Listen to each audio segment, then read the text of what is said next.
What's So Great About God with Dinesh D'Souza and Christopher Hitchens. Dinesh D'Souza is a native of India who has lived in America for 30 years and now resides in California. He graduated from Dartmouth in 1983 and served as policy analyst in the Reagan White House.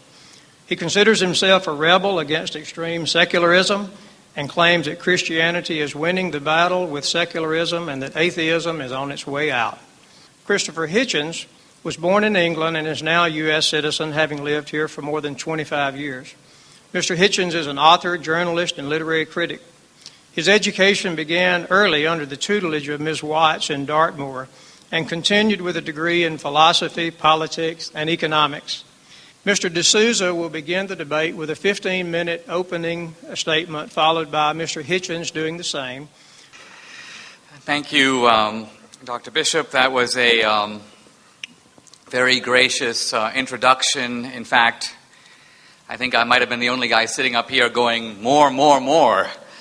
I am very pleased and honored to be here. I must say that I love the South, and I mean that in more ways than one. My wife is from Louisiana, and her name is Dixie. We now live in San Diego, and many people don't think that's a real name. But I'm delighted to be here in Mississippi, delighted to be crossing swords again with Christopher Hitchens and addressing the topic of what is so great about God.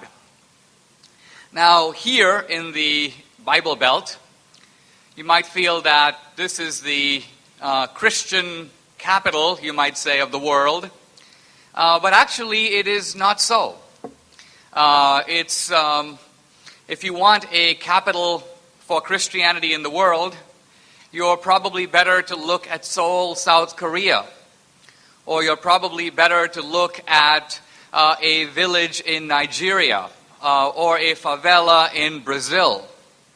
The point I want to make here, and it's actually a very encouraging point for those of us who are religious believers, is that religion in general, but specifically Christianity, is spreading rapidly throughout the world. In fact, many people think Islam is the fastest growing religion in the world, but it's not true. Islam is the second fastest growing. The fastest growing is Christianity. Islam spreads mainly through reproduction, Muslims having big families. But Christianity spreads through reproduction and conversion. Now, this is a big surprise because just a couple of decades ago, when I was in college, we learned that the world is becoming inevitably more secular. There's a kind of inexorable tide away from belief in God and toward what the philosopher Nietzsche called the death of God, a completely secular society. And the idea was that as countries become more modern, more industrial, more scientific, more affluent, they will automatically become less religious. This was called the secularization thesis, or the secularization expectation. And the interesting thing is it has turned out not to be true. In fact, the only example of secularization that we can point to in a clear way is Europe. It's true, as Europe became more affluent, it did become more secular. But America hasn't gone the way of Europe. And in fact, if you look at the newly modernizing countries of India and China, you find that far from becoming less religious, they're becoming more religious. And in fact, Christianity is spreading very rapidly in countries where it previously had no footing at all. You have African countries that were 1 or 2% Christian 100 years ago, and now they are 50% Christian. So why am I telling you all this? Because it seems to me that one reason we are seeing this new atheism, a kind of attack against God, an attack against Christianity, is not because Christianity is losing, but because it is winning. 25 years ago, the atheists thought we can sit back on our rocking chairs and just wait. The world is going to move in our direction. But now they've realized that's not happening. We've got a counterattack. And so I think the belligerency of these books, the God delusion, God is not great, are a reflection of the fact that atheism has got to, you might say, go evangelical. And what I mean by that is we now have a new phenomenon in our time. You could call it missionary atheism. The atheist actually wants to get out there and make converts to his or her cause. Now, what's my complaint about all this? First of all, I want to say that in this debate, my idea is to defend Christianity, but without appealing to any Christian premises. In other words, I'm not going to be citing the Bible. I'm not going to appeal to Revelation. You might almost say I'm going to debate with one hand tied behind my back. But why? Because ultimately I want to engage the secular critique on its own ground, which is on the ground of reason. So our debate will be conducted by discussing history and philosophy and science and politics, but at no point am I going to appeal to any kind of Christian revelation. I'm going to appeal, as Christopher Hitchens claims to, on the ground of reason alone. And one of the complaints I want to make is that the atheist today is actually neglecting the huge influence of God, but specifically the Christian God, in shaping the values of our society, even the values that the atheists care about. Let's set aside for a moment Christian values. Let's just look at atheist values. Values like the idea of the individual, or the right to dissent, or the idea of toleration, or the equal dignity of women, or the idea of compassion as an important social value, the dignity of life, and so on. The importance of science, which a lot of atheists will champion as their cause. The point I want to make is that these values have assumed the importance that they have in the West, and in fact, in some cases, in the world, because of Christianity. Take, for example, the ideas behind the Declaration of Independence. All men are created equal, and out of that comes this entire catalog of rights. And yet Jefferson, who was not a particularly devout Christian, Jefferson generally tended to read his Bible with a friendly pair of scissors, cutting out passages that he didn't like so much and so on. Didn't like the miracles. But on the other hand, when Jefferson sat down to identify the source of our rights, where do these rights, they're supposed to be self-evident, some people might say they're not evident at all. Where do these rights come from? Jefferson could think of only one source, namely our Creator. Ultimately, it is because we are created equal, you may say, in the eyes of God. That's why it follows that no man has the right to rule another man without his consent. That is not only the basis for opposing slavery, the anti-slavery movement, but you might say it's also the basis of democracy. Modern democracy is based on the idea of what? No man or no person has the right to rule another without consent. Not only have our political ideas, not only do they derive from Christianity, from Jerusalem, you might say, Christianity, and in some cases Judaism before that, but even science has its roots in Christianity.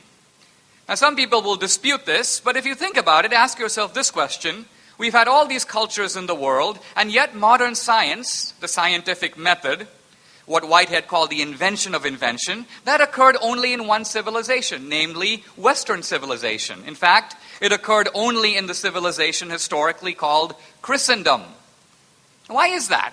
Why did science develop here? Aren't there smart people in other cultures who also wanted to figure out stuff? The truth of it is, science developed in Western civilization because it is based on a Christian assumption. And what is that Christian assumption? It's the assumption that nature, or the universe, is intelligible. In other words, that nature follows predictable laws. Now you might say, well, that's kind of obvious, that's what science is based on. But if you think about it, it's not obvious at all. Why should nature be lawful?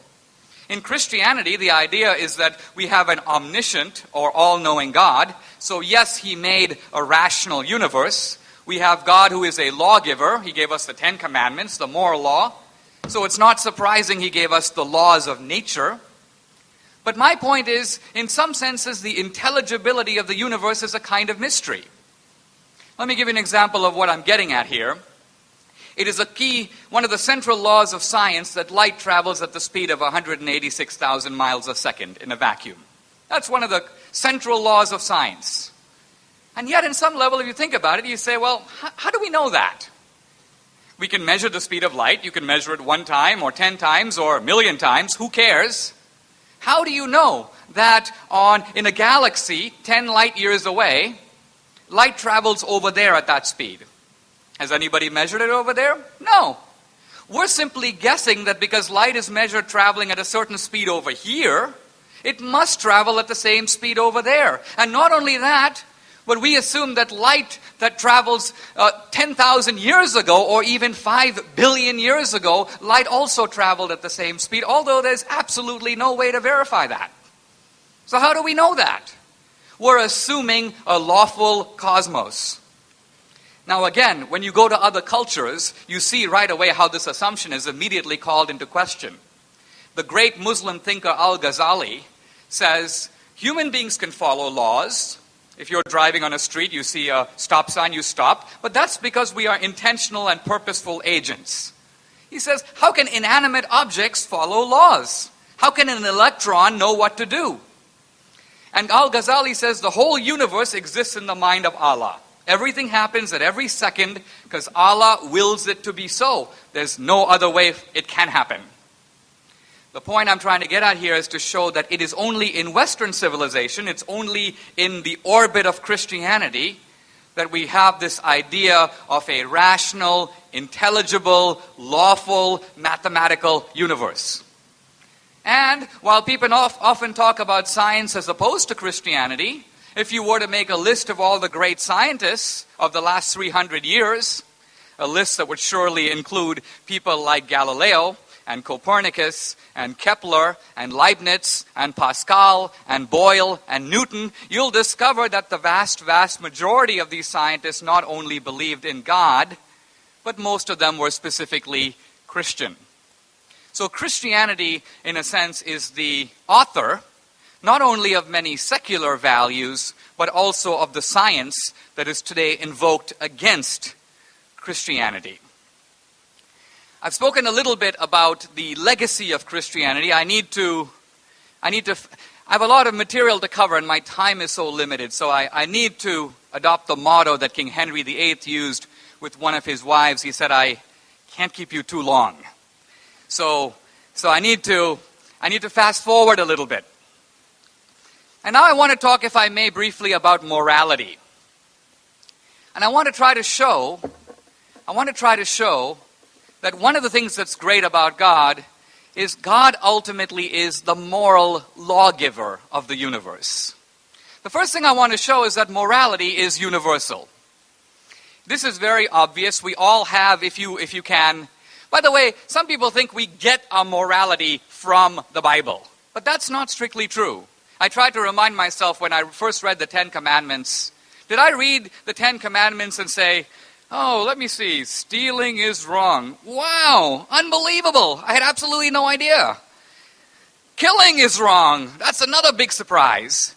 No, the truth of it is when I read the 10 Commandments, I already knew them. I already knew. The 10 Commandments is not an inventor of morality, it's a codification of it. Really, morality is the voice within, what Adam Smith calls the impartial spectator inside of us. And all of us have morality.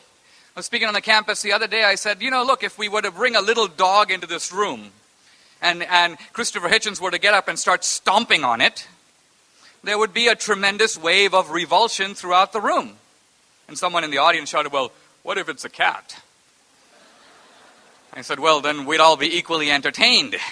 But nevertheless, the point is when we acknowledge within us the existence of a moral law, remember that law cannot come from nature. And here's why. Nature is simply a description of what is the case. Nature is a description of reality as it is. Morality is a description of reality as it ought to be. And that's two very different planes of existence. The way things are and the way things ought to be. Nature supplies the former, but it does not supply the latter. So what is the source of morality? Where do we get this little voice of conscience inside ourselves that seems to speak with unimpeachable authority? I mean, we can dispute our conscience. One of my friends says, I'm always wrestling with my conscience and I usually win. But what he's trying to say is my conscience is an acknowledged authority. I might not go along with it, but I don't dispute the unimpeachable power of what it has to say. And my point is, what is its source? I think it makes more sense to think of conscience as transcendent, which is having, you might say, a non-natural or, I would say, supernatural source, than to try to account for it in natural terms, which is simply to confuse the way things are with the way things ought to be. I now want to turn to an argument for the existence of God and for belief in God that I think we would do well to consider, particularly if we are not strong atheists, but you might say sitting on the fence. Or we're Christians, but we're not really sure why we believe what we do, whether it makes sense. I want to conclude with an argument that was raised by the philosopher Pascal. And Pascal makes the point, how am I doing on time? Fine. Pascal makes the point that in life, we have to make decisions even though we don't always have full information. Years ago, when I got engaged to my wife, I said to myself, I don't think I should give her the ring. Why? Because I'm really not sure what life with this girl is going to be like for the next 40 years. I don't know. I'm an agnostic. So what I should do is wait. I should wait for the data to come in. But then I realized even if we date for another year or 5 years, I still won't know. I believe your time is up, Mr. D'Souza.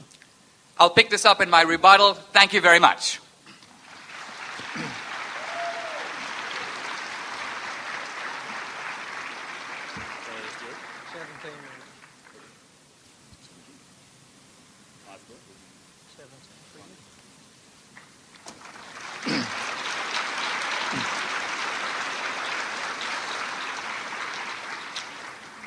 Well, Mr. President, ladies and gentlemen, thank you very much, brothers and sisters, comrades, friends, for coming.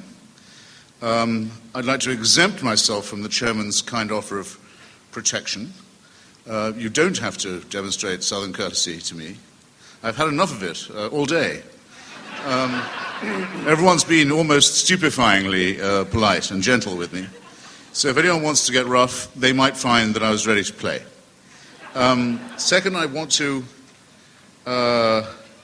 explain a little riddle in the introduction about Mrs. Watts, my first and in many ways my best teacher when I was 9. She was my nature teacher in a lovely little school in the west of England.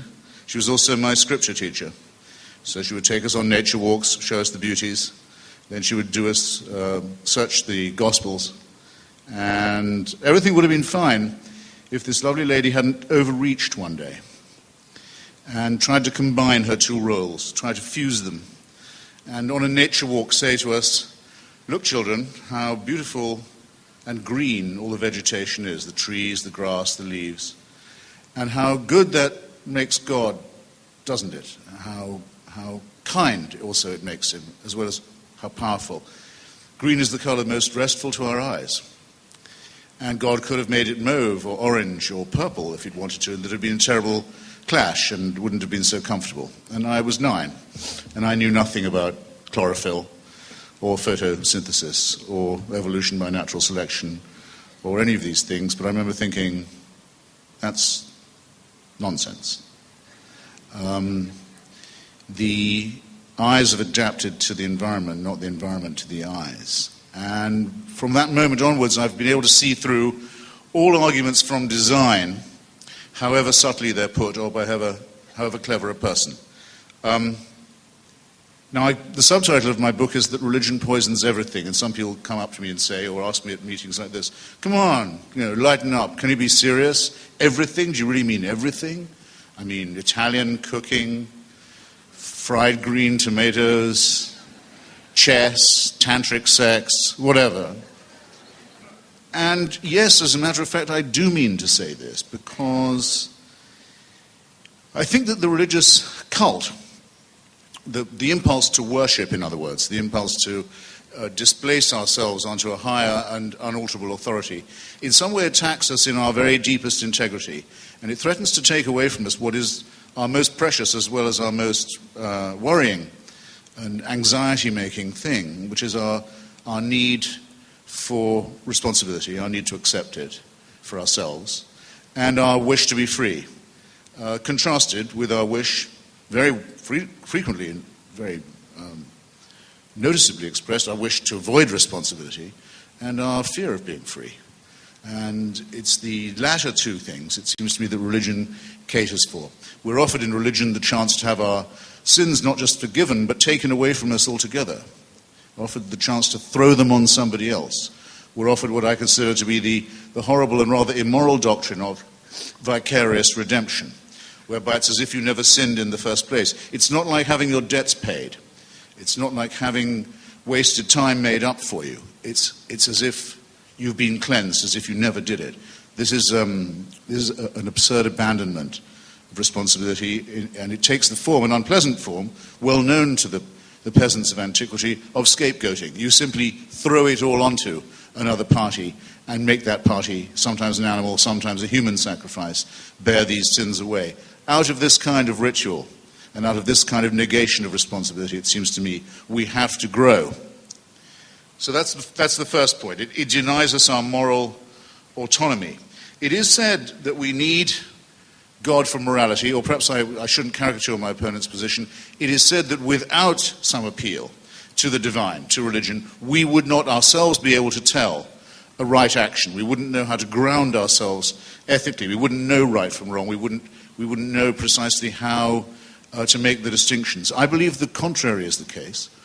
I believe that my mother's ancestors, if they ever did really spend all that time getting to Mount Sinai, which I think is, by the way, a mythical story, but never mind, let's take it as true for now, would not have got there and would not have got that far if they'd been under the pre-existing impression that adultery, perjury, murder, and theft were all fine. It's rather from religion, from us, from human solidarity, from the knowledge that all societies have, that they cannot possibly evolve if they countenance murder or perjury or theft. That religion takes its morality. The stuff that's in the Ten Commandments, Dinesh, that isn't to do with human morality is often highly immoral. For example, it's forbidden even to covet other people's goods or achievements. And by the way, among their goods are included their wives, their womenfolk, who are lumped in with chattel, which goes to show that these commandments are created by men and not by gods. They're created by the agricultural and masculine values of the time. It's not a small point. But there's nothing, for example, to condemn the abuse of children. There's only a vague demand that parents be respected. After all, this is coming from, apparently, a father. There's nothing against racism.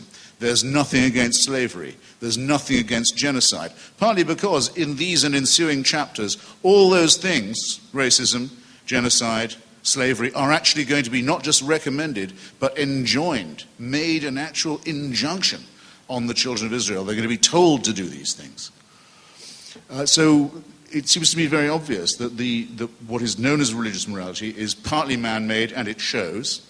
It shows that it's made by a greedy and cruel, partly evolved, fairly highly evolved, let's not run ourselves down too much, primate species that turns out on examination to be, as we now know, 1/2 chromosome away from a chimpanzee. Well,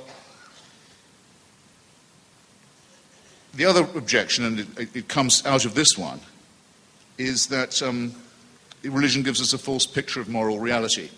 If it were true that religion was the source of morals and ethics, then you'd have to be able to answer the following two questions that I'm going to pose to you, and take your time to answer them, and we have plenty of time to discuss this when we move to the public phase of this evening.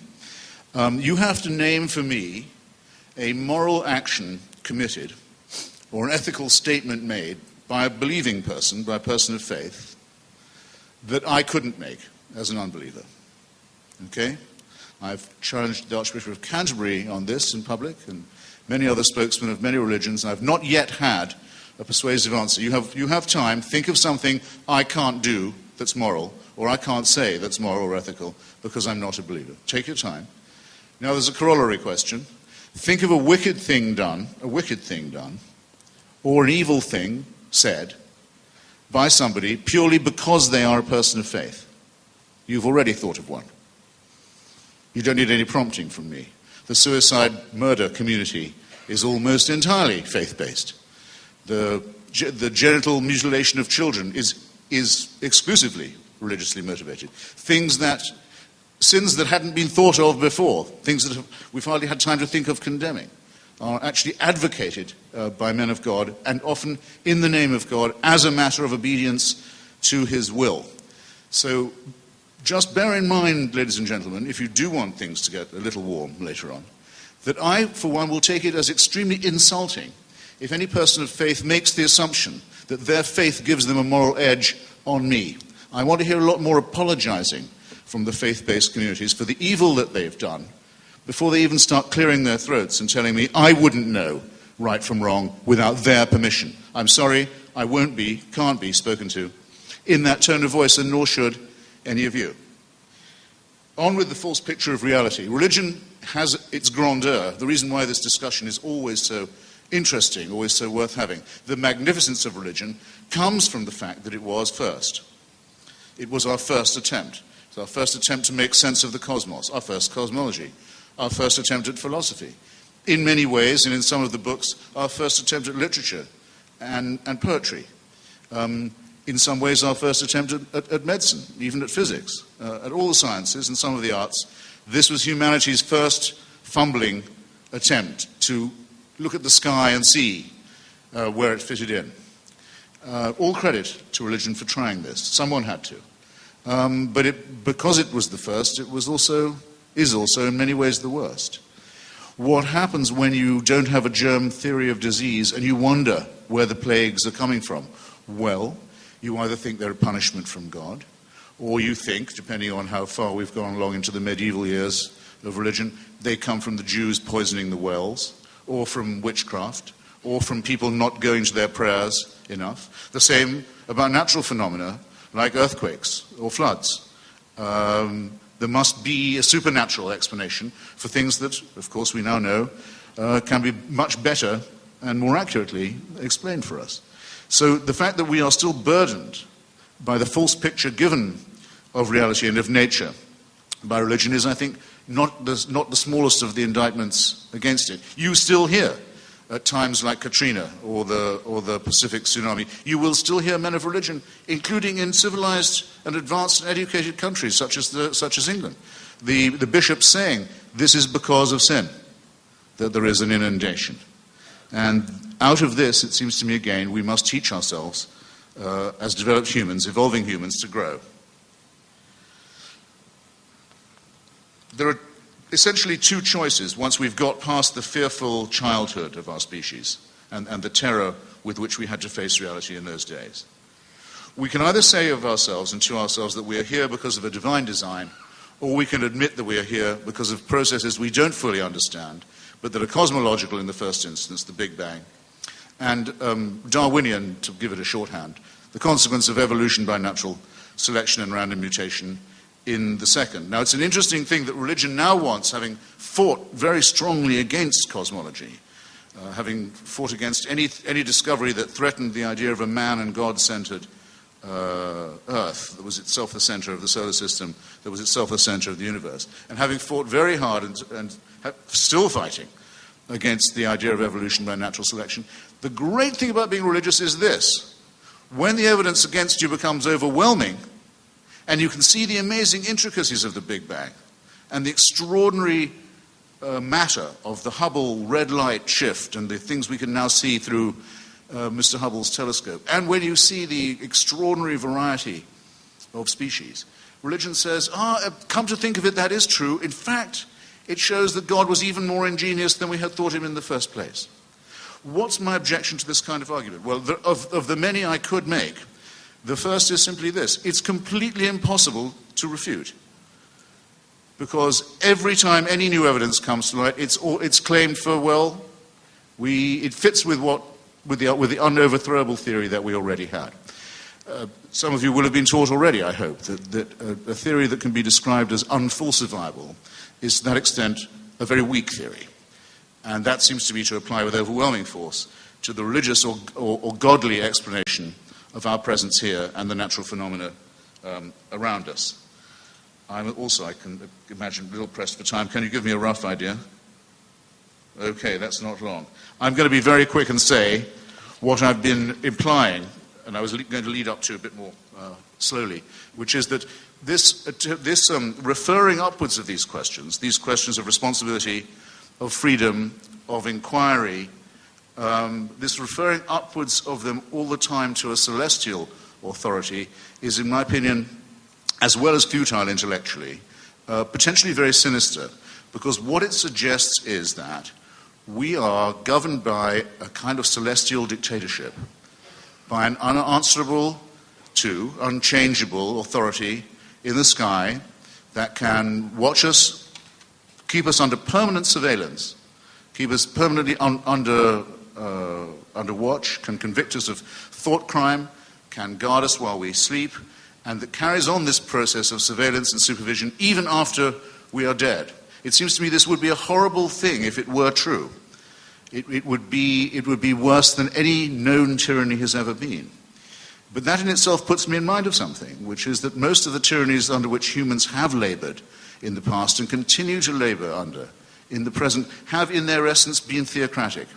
Because once you can give to any other group of mammals and primates, any other group of humans who are essentially no better than you, the right to say that they speak in God's name, that they know God's will, that they have God's authority and God's permission, then there is no limit to the kind of totalitarian misery that can be inflicted on you in the real world, in the very few years of existence and life and potential freedom that we absolutely know for a sure thing we do have, that are not part of the metaphysic, but that are our common property, are our birthright.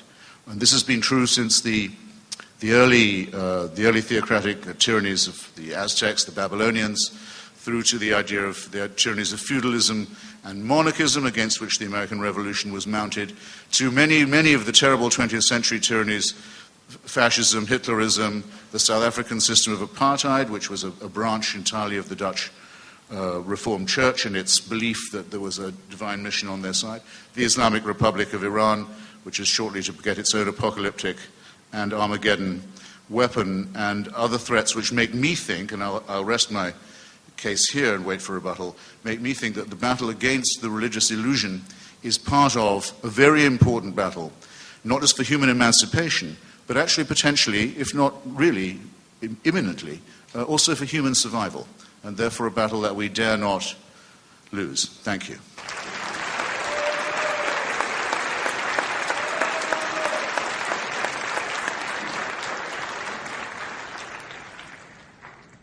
We accidentally let Mr. D'Souza go over time for 3 minutes, so Mr. D'Souza will have a 5-minute rebuttal, and then we'll even that score by giving Mr. Hitchens an 8-minute rebuttal.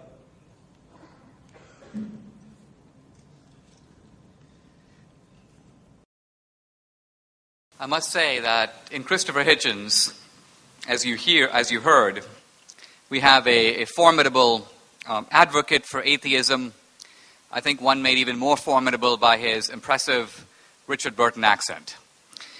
I do want to begin by challenging a couple of the specific claims that he made, because I think that in these debates we're all entitled to our own opinions, but we're not entitled to our own facts.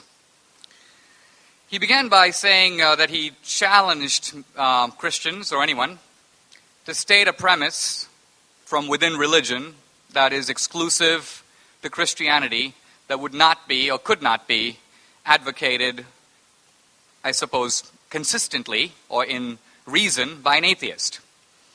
And I have an answer for that. It's simply Christ's principle or injunction to love your enemy. Now, obviously, any atheist can say that, but it makes absolutely no evolutionary sense.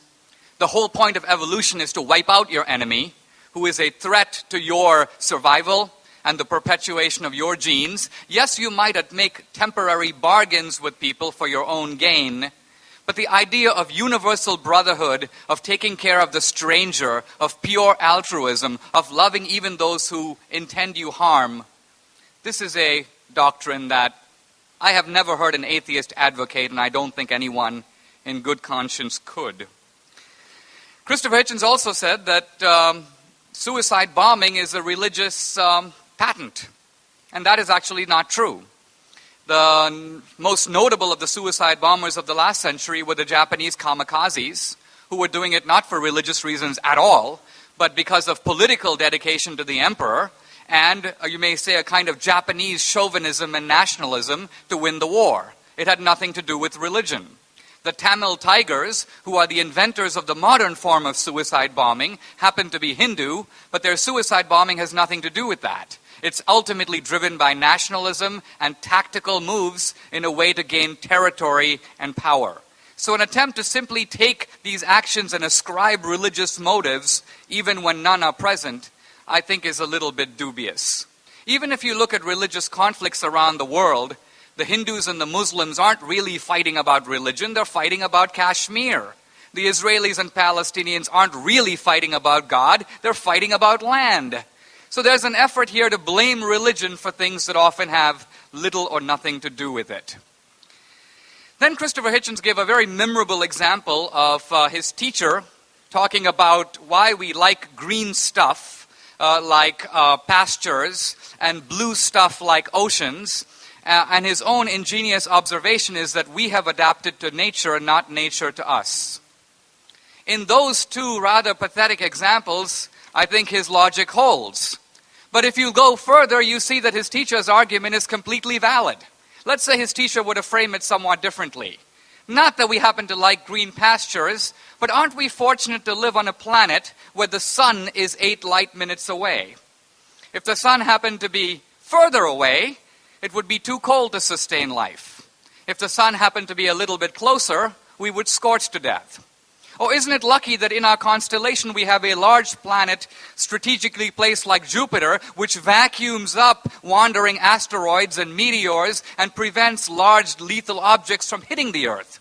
There's a whole scientific literature on this. Now, this has nothing to do with Darwinian selection. It is simply ludicrous to say that the evolution, that because the dog and the wolf has a common ancestor, it has nothing to do with that. We're talking about the conditions that made evolution itself possible, the conditions that make it possible for life itself to exist on this Earth. And then if you say, well, we just happen to live on a lucky planet, no big deal. There are billions of planets and stars out there. The truth of it is the universe requires certain numerical constants for life to exist. The physicist Stephen Hawking, in his book A Brief History of Time, gives one very revealing example.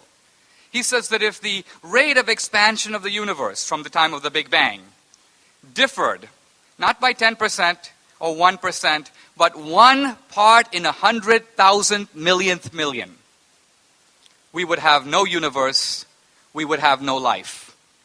This is an argument for design at a completely different level than Christopher Hitchens' well-meaning English teacher. It's an argument that says that not just our planet, but the entire universe has to be as big as it is and as old as it is in order for us to be here having this conversation. This, I think, is an argument that needs to be answered, and I'll wait to see whether it is. I want to make a final point in my time about my own time. My time is up. Thank you very much.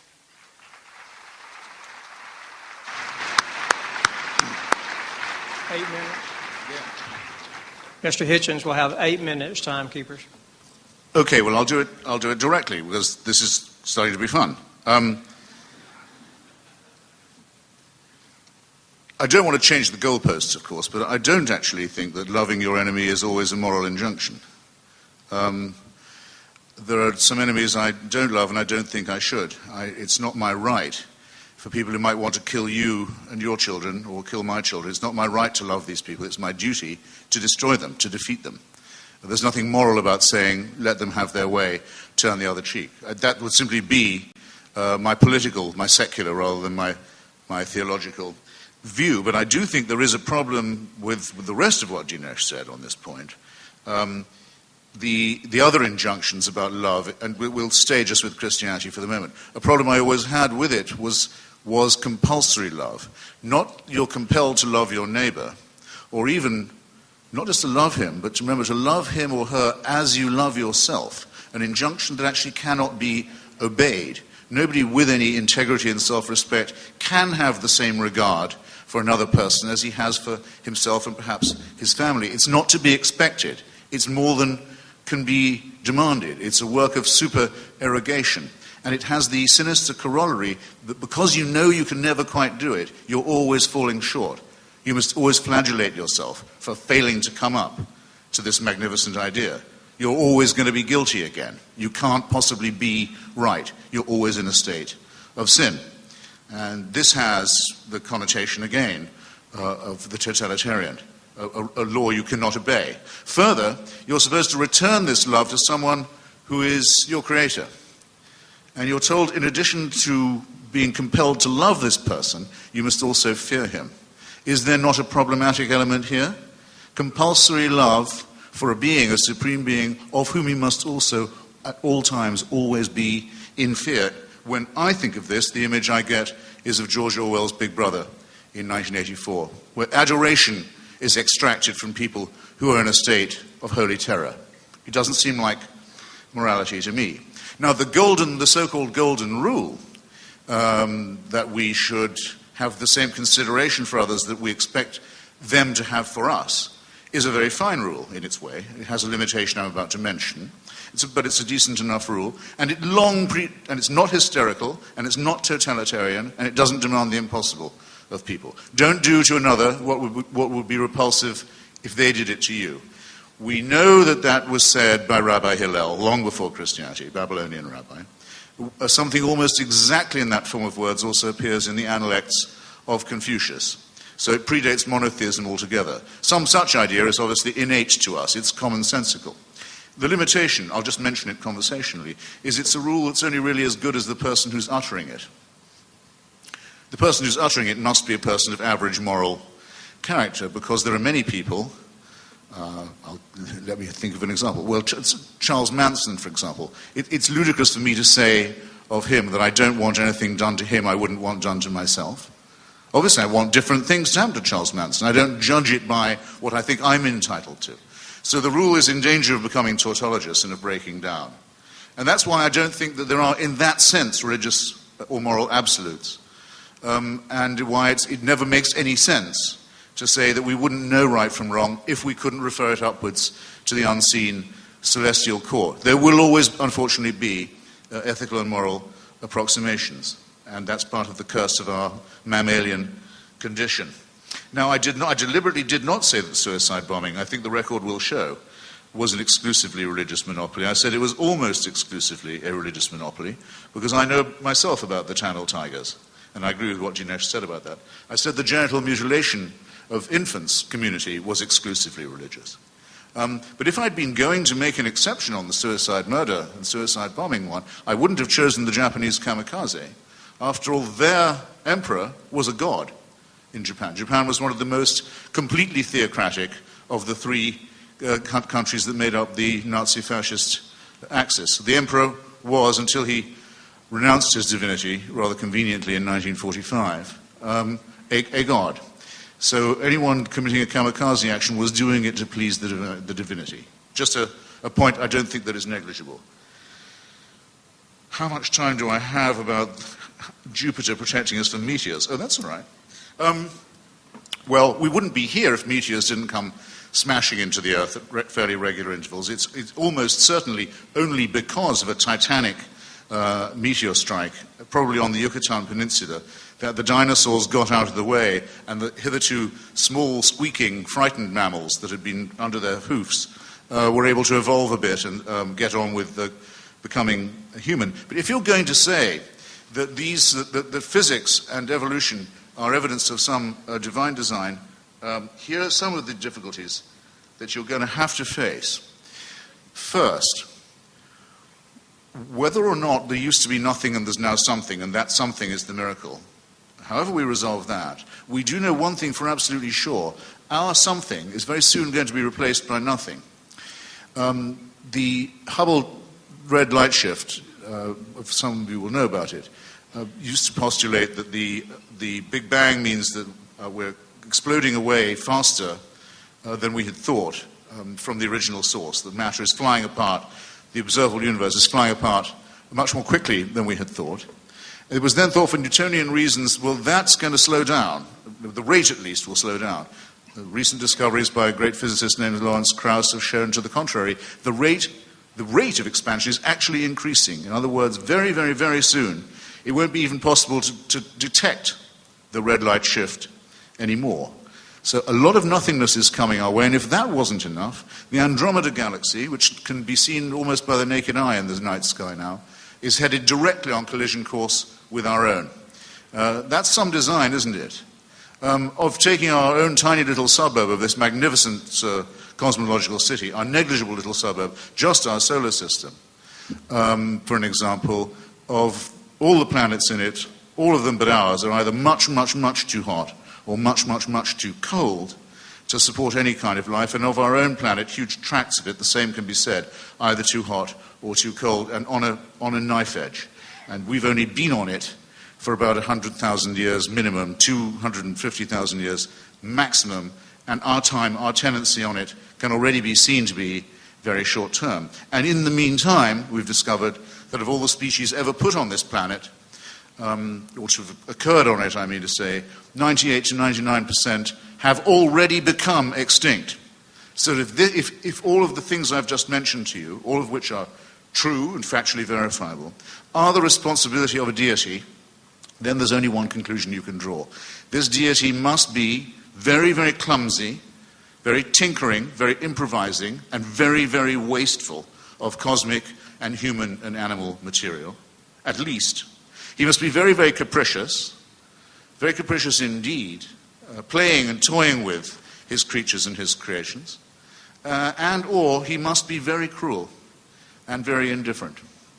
So if you want to award these responsibilities to your God or to your religion, then I'm entitled, I think, to wish you joy of it. Thank you.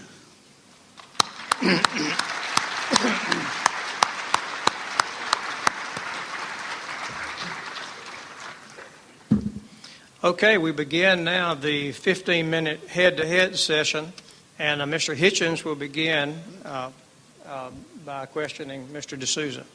Oh, I thought it was the other way around. I believe we let him start first, so we're letting you start the head-to-head first. I was about to say I'm not ready, but that's not quite true.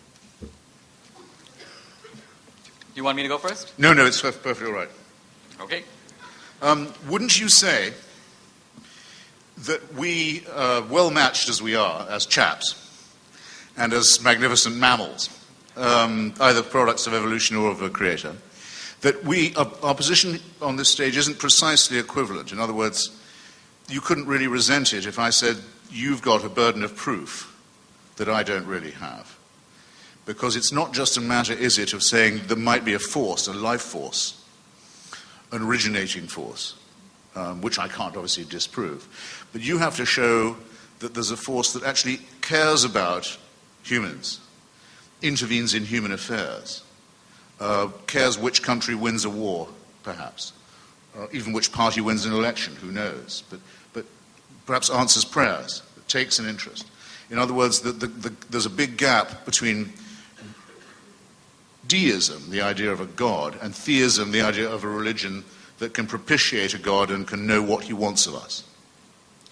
Well, I would agree, in part, as upholding the affirmative in any debate, what's so great about God, I need to show what's great about God. Now, it's true that our topic is huge, and if you want to go into issues of why there's suffering in the world, or why do we believe in the Christian God, why Jesus and not, say, Baal or Allah or Krishna, then we've got to go into each topic, but they are a little far afield perhaps for this debate, although I'm happy to jump into them. So I won't assume the burden of proving all those things. I'll assume the burden of proving the resolution of what's great about God, and then if you want to pick particular aspects of it, I think we'll have to engage on those specifically. Well, I mean to say, perhaps I'll try and rephrase it a little, that I see no reason to believe in the existence of any supernatural dimension, either cosmologically or on Earth or in human life. I can live without it, and in fact I think everyone does live without it, whether they believe in it or not. You clearly don't think that, but you also think that salvation is attainable by this. It's not just a matter of proving that there might be a supernatural dimension, but that if you believe in it in the right way, your sins can be forgiven, you can be saved, and you can have an afterlife, a blissful one, that will go on forever. Now, don't you think that's quite a high burden of proof? Yes, but I think that a lot of those things flow out of the premise of God. For example, there are a lot of things unbelievable in themselves that are completely believable if you posit God. For example, miracles are, if someone were to tell me, I know a way to make my hand grow twice as long, I would say that's preposterous. On the other hand, if he told me that there is an all-powerful, omnipotent, supernatural being ruling the universe, and if I pray to him, he has the power to make my hand grow long, that becomes less unbelievable, doesn't it? Not to me, no. No, because, well, but once you concede the premise, if you thought there was a supernatural being, you don't think he could do it. No, but both claims are equally absurd. No, but right, so then you're essentially giving me a false burden, because you're saying, Dinesh, not only do you have to prove the existence of God, you've got to prove these 10 other things, even though if I prove the first thing, all the other 9 would logically follow. You may not accept the first one, but you can't pretend like I need independent proofs of the other 9. Well, no, I'm just simply saying I don't think theism does follow from deism. In other words, you get to the point which Spinoza arrived at and Einstein arrived at, and many other scientists and philosophers have arrived at by saying, well, there's enough harmony and majesty in all this for us not to be able to say or even want to say that there may not be a hand at work somewhere. But you can't get from that to a personal God whose mind you can know, whose will you can obey, whose help you can enjoy.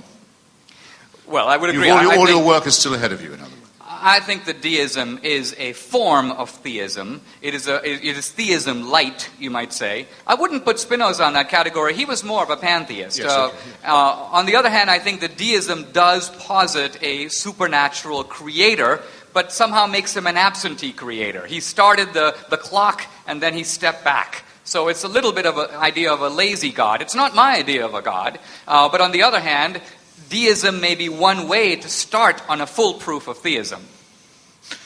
Then, okay, fine. Then let me ask you a related or subsequent question. Given the number of gods there have been, you touched on, you've named some of them, Baal, Dagon, Thor, Artemis, anyone could come up with quite a long list. H.L. Mencken once got the list up to something like 10,000, the gods that we know have been worshipped. It seems to me that we have 3 possible alternatives. Let's not even say possible, thinkable alternatives. One, that all of these are false.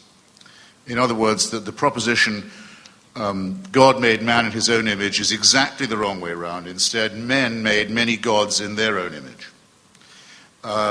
So either they're all false or they're all true, which, as I say, is only just thinkable because it's obviously nonsensical, or only one of them is true. And actually, if you chose that to be Christianity, you'd have to say, if you're a real Christian, it seems to me, only one version of that Christianity is true, because many of those are mutually incompatible. Now, do you really think, given the odds and given the scope and the scale of it, that the third answer can be the correct one? Not only do I think it can be, I think that you can give reasonable grounds why it is. See, I think the strength of this argument or the lack of strength of it can easily be seen by purposes of an analogy. If I were to say, if we look at the ancient world, you have a number of philosophers, Thales, who thinks everything is made of water, and Heraclitus, and Parmenides, and Democritus, who thinks you have atoms. And just because we've got all these competing rival theories, it's probable that none of them are right, and there really isn't a theory that is right. Well, it turns out that Democritus was the closest. His atomic theory, actually, looking at it, making allowances for the difference of time and era, it's not that because you've got many theories, one is bound to be wrong. In fact, you could say that because all these religions represent human efforts to reach the supernatural, the fact that you've got so many efforts shows that it's quite likely that some efforts are closer than others. It's sort of like a way of saying, we're all trying to get up to the light up there. There are going to be different attempts, different theories for how to do it, but some of them may approximate better than others. But, Dinesh, and one might actually be the closest. But surely that's not really an analogy. I mean, conflicting accounts of observable natural phenomena.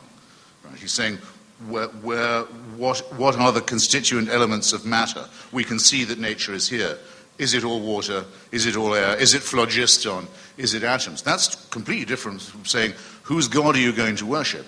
And by the way, scientists do not kill each other for coming up with different interpretations, nor do they sentence other people to eternal paradise or torment for getting it right or wrong. Religion is something else than an opinion. I hope you'll agree. It is, but let's a faith. Let's look at that. It's a faith with a big promise attached to it. I wouldn't say that exactly. Here's why. Let's say that you've got a human level over here, which is to say the level of terrestrial man.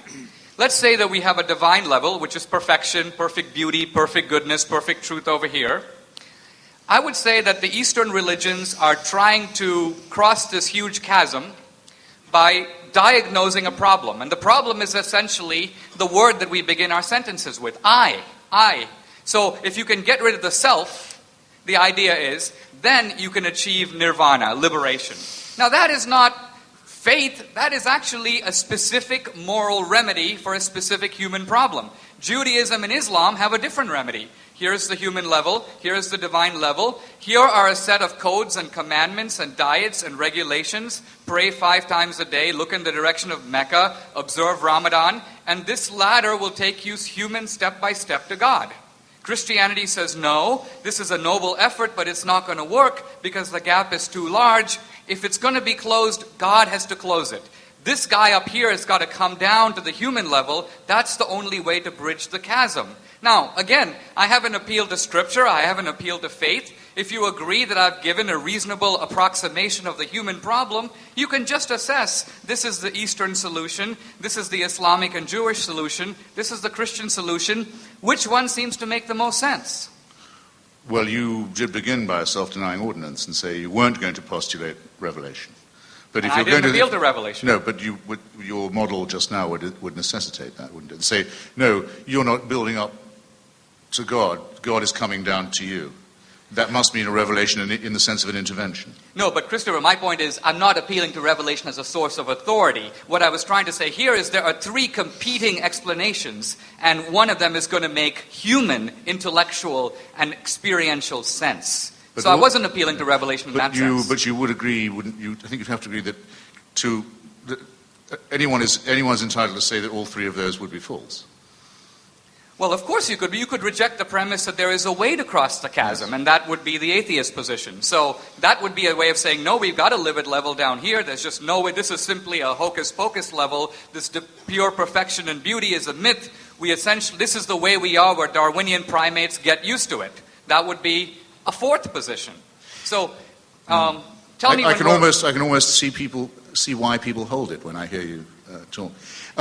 Listen, because we are doing God, not just Christianity, and I guess I've probably only got about 1 or 2 questions left, and it's a matter of the majesty and grandeur of religion and God in general that we're talking about.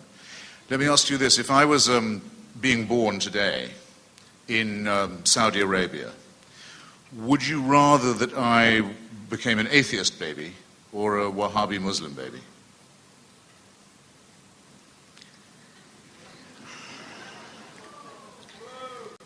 This is a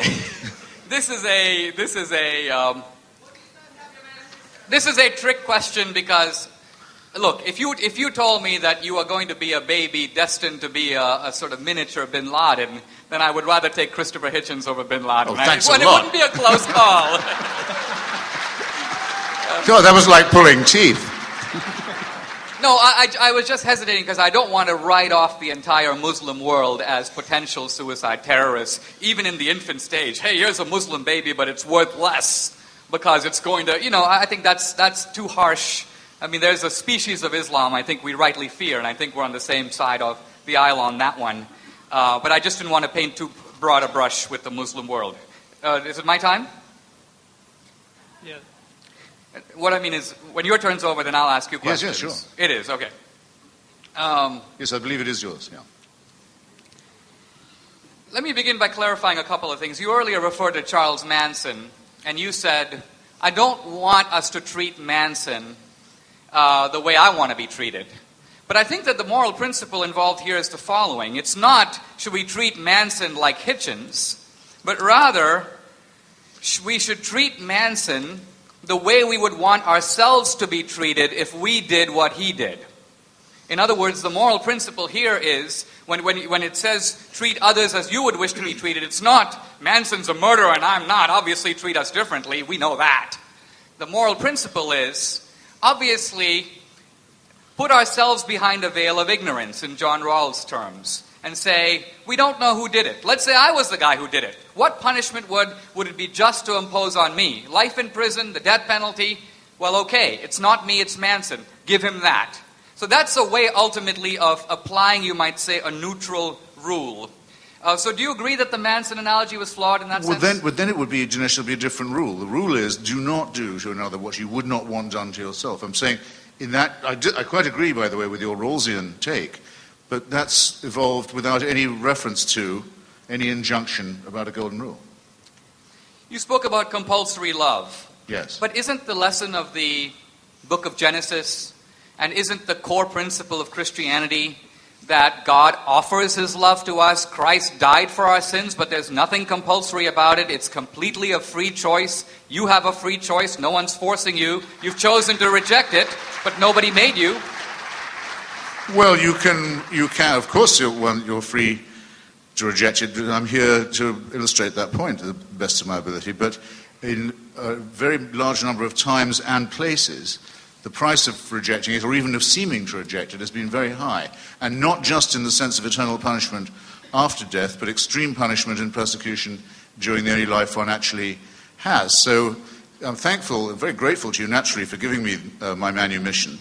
But I don't actually think I need your permission to be free on this point, or the permission from the divine either. That's being unfree. It's like saying, of course when people ask me, have we got free will? I say yes. Of course we have. We have no choice. At least I know I'm being ironic, and that the irony is somewhat at my expense. But if you say, of course we have free will because the boss says we do, you've advanced the argument not at all. It's analogous to that. Okay, that's the end of our head-to-head session. Thank you both, gentlemen. What? I thought he had 15. 15 minutes. Oh, but you know what? I think we misfired a little bit in that we were initially intending to go back and forth, but we carved the time, and he took the bulk of it. Let me have a couple more questions, and then we're happy to move it. I think he should, don't you? Yeah. Are you happy with that, Mr. Hitchens? Yes, I think I unintentionally overrun my time this time. Sorry.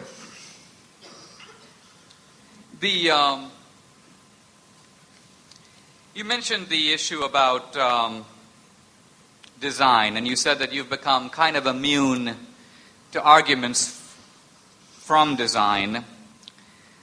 So how do you think we got the universe? Well, the term Big Bang was originally used, like the term Tory and suffragette, as a term of abuse, as a term of mockery, by Professor Fred Hoyle, who is at different times, he's a great physicist in Cambridge, who at different times has been a believer and an unbeliever. But he thought the idea that things had begun in this way was so ludicrous that he said, oh, I suppose you think it all began with some Big Bang. I think it was on a BBC discussion program. Right, now, but when Hoyle acknowledged the bang, he said, I'm quoting him now, it looks like some super intellect has monkeyed with the laws of physics. Yes. Quoting Hoyle. Right. And you're probably familiar with the quote. Yes, well, I said he's been both a believer and an unbeliever. I'm not a physicist at all. I'm a member of no school, as far as this goes, but I know of no physicist who seems to need any supernatural help in explaining, or let's say better understanding, because we're only grazing on the very, very lower slopes and the outer limits of knowledge at the moment, that it's at all time to be able to postulate that there's a supernatural intervention involved, any more than one is required for the origin of species. Though I can't disprove that there was a divine hand involved in that too. It's just that everything operates just as well, every analysis, every explanation, without such an assumption. Let me ask you finally about morality.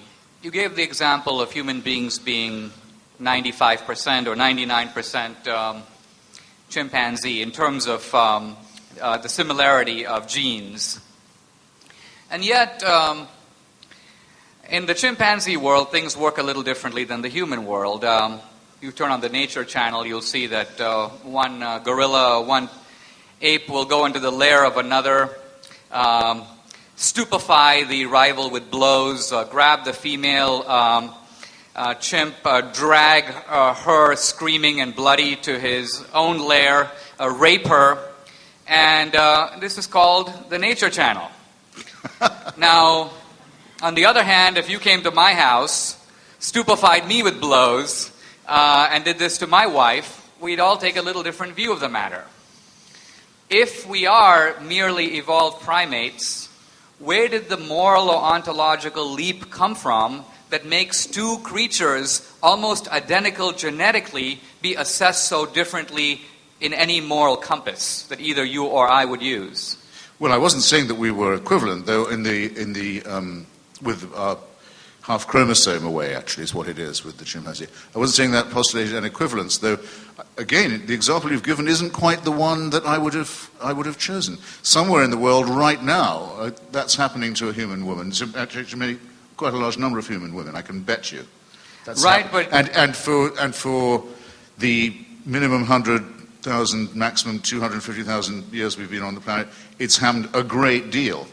And whereas the chimpanzee doesn't have a torture chamber, doesn't practice genocide, doesn't make war, doesn't have the refinements of cruelty that the senior partner does. Our difference is that we are the only primates who know how to laugh. We're the only ones who definitely know we're going to die. At least I think the evidence is pretty solid that we're the only ones who know that. And we're the only ones who make gods, and we're the only ones who think we can cheat death or that an exception will be made in our own case. But it seems to me that gives us more in common with primates rather than less. But what's in common is the behavior. The point I wanted to highlight is what's different is that in every human community, this kind of behavior would be seen as abominable. In other words, it's the moral evaluation that makes the difference. Obviously, you can find, that's why we use the term bestial conduct.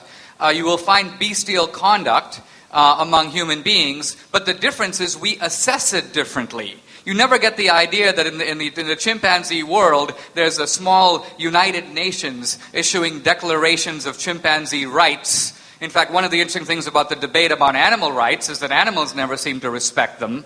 So the point I want to make is there is this huge ocean between the is and the ought, and it appears to be crossed only by our species. Now, doesn't that demand some kind of recognition instead of simply saying we're also capable of more evil, we're more capable of more good, and we're more capable of more evil, and we're more capable of the moral standards to know the difference? That's what makes us human. That's fine, except that I don't think I can fully share the premise. I mean, as a matter of fact, in the great state of Mississippi, not very long ago, the rape and torture and bloodying and cudgeling of a woman would have had the sanction of law, and indeed of religion too.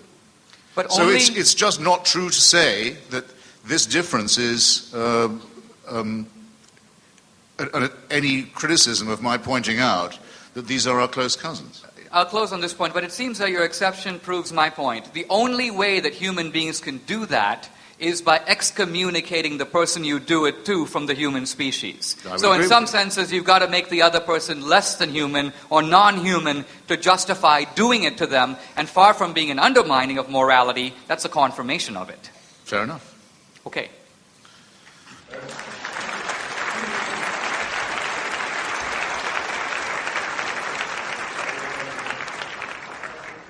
Yes.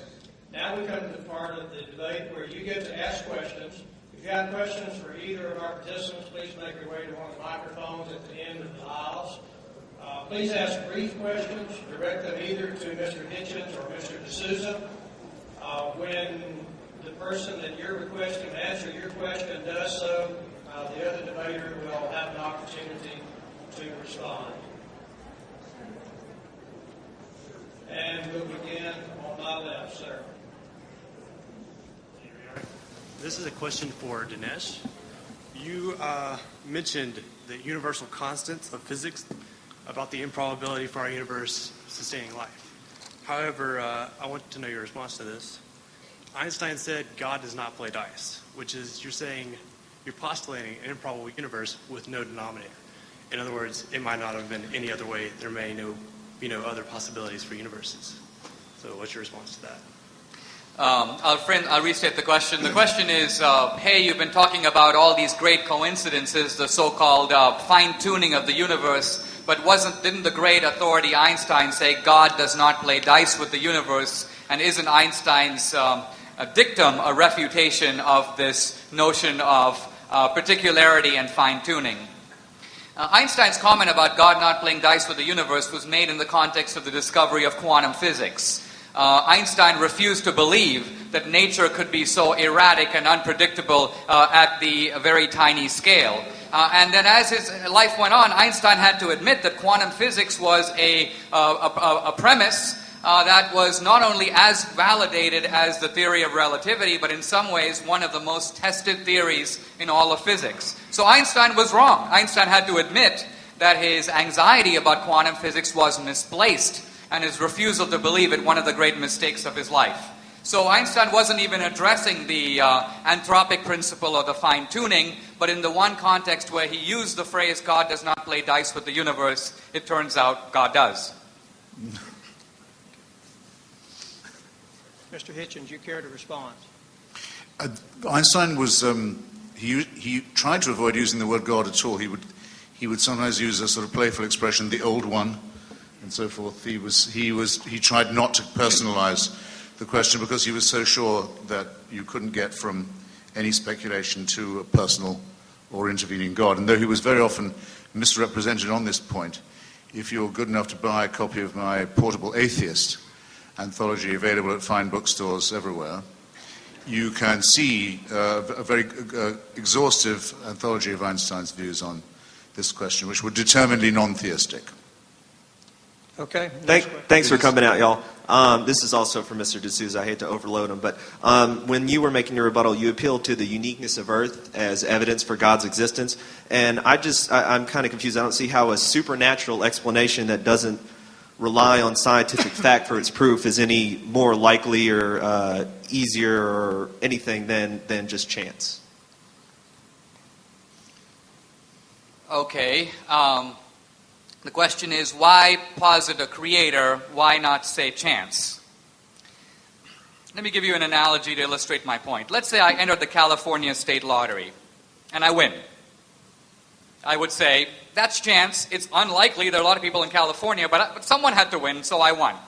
Now let's say that the next week I entered the Nevada state lottery, the Utah lottery, and the lottery in every 50 state, all the 50 states, and I win every single one. Then someone would say, well, that could be chance, but when you start multiplying the odds, human reason begins to rebel. So the point is, ultimately, chance is the preferred explanation when you are dealing with events that make sense by chance. I toss a coin, and I get heads. If I toss it 100 times, I should get close to 50 heads and 50 tails. Let's say I get 99 heads. You're going to suspect I rigged the coin. You will immediately write off chance and presume design. So that's my point. Human reason operates by giving chance the benefit of the doubt, but when a coincidence becomes too big, you begin to suspect the designer. So how come 99.9% of all species on Earth have been already rendered extinct? What design is that? Or would you prefer, since that's such depressing news, to attribute it to coincidence? I'm not. First of all, I don't think these species were unlucky. First of all, there are only a tiny percentage of species through time that have developed nervous systems and, at least by our understanding, experience, you might say, pain in the sense that we understand it. We're not sure a cockroach experiences pain. We're not sure that an amoeba does. So it's true that a lot of species have been wiped out through geological time, but to pretend like this is some kind of a divine genocide, I think is to misunderstand the laws of biology. No, I wouldn't say it was a divine genocide unless you thought it was a plan. nothing remains to be explained if you think these events happen randomly. My point is, you're saying you think that the idea that you've got a lot of different species, one developing out of the other, you think that that refutes the idea of design, whereas to me it confirms it. If you have a few simple laws that are, you might say, not only, Richard Dawkins in his book, The Blind Watchmaker, says, isn't it amazing we have a watch? And then he says, nature is the blind watchmaker. And he goes on in the book to describe what could be called a watch factory, called evolution, that magically produces copies of itself, watches, and other things, which survive according to nature's laws. And so he finds a watchmaker factory, and he goes, this doesn't require explanation, this is due to chance. Wait a minute. If you have to explain a watch, you also have to explain the watchmaker factory. It's a rather ingenious device. Now, if you can say, Dawkins himself says that the original cell has more complexity than the Encyclopedia Britannica. And not even Darwin dared to suggest that the original cell has developed by evolution. Evolution presumes the existence of self-replicating cells and then tells how we can get from A to B and B to C, but it takes A for granted. So it seems to me rather unbelievable to pretend like we have somehow answered the argument for design when we are presuming extremely complex design at the beginning. Yes. Well, that was real. Thank you, gentlemen, for being here and giving us this enlightening discussion. My head, like many of us in the audience, is just awash with these interesting ideas. Nietzsche said famously that God was dead, and of course Freud, in a later sociological work called The Future of an Illusion, said that, like all illusions, religious belief would eventually disappear. As you've pointed out, Western Europe is an example. The question is to Mr. Hitchens, you said that religion is a kind of vestigial holdover from our intellectual infancy. Do you think that we will all eventually outgrow it? And why is the relinquishing of religion seem to be so slow and uneven, particularly in the States?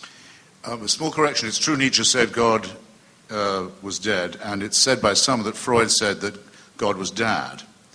But it is not true that Freud said in The Future of an Illusion that it would wither away.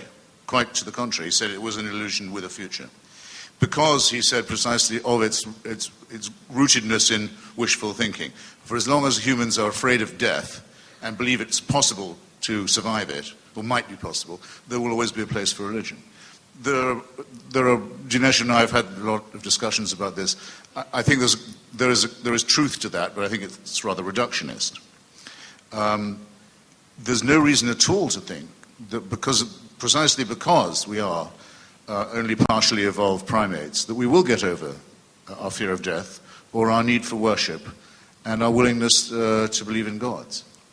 All I can ask people to do is one by one for themselves, to emancipate themselves from this primitive belief, and for societies one by one, as many have, to put at least the theocratic phase behind them and build up a wall of separation between religion and politics.